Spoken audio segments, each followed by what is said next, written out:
આ બોટલમાં શું છે? પાણી. અને આ ગ્લાસમાં ખબર નથી. દેખાય છે તમને ગ્લાસની અંદર? ના. બોટલની અંદર તમે પાણી છે જોઈ શકો છો કેમ? કે આકાર દેખાય છે. તમે બોટલની આરપાર જોઈ શકો છો. ગ્લાસની આરપાર જોઈ શકો છો? ના. ગ્લાસની આરપાર નથી દેખાતું. જ્યારે બોટલની આરપાર દેખી શકો છો. બોટલની આરપાર દેખાય તો એને કેવું કહેશો? પારદર્શક. કેવું કહેશો? પારદર્શક. અને ગ્લાસમાં નથી દેખાતું તો અપારદર્શક. કયું? અપારદર્શક. ગ્લાસ કેવો છે? અપારદર્શક. સ્ટીલનો ગ્લાસ છે એટલે કાચનો હોત તો પાછું દેખાત હે ને? હા. કેમ કે કાચ તો પાછો કેવો છે? પારદર્શક.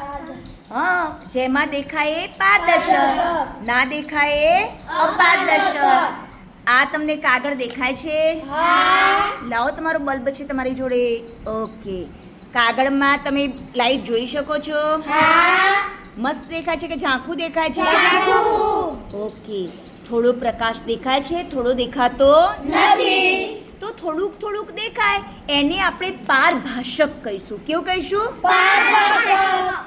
આરપાર દેખાય એને પારદર્શક, ના દેખાય અપારદર્શક, થોડું દેખાય એને પારભાષક. કેવું કહીશું? પારદર્શક. કેવું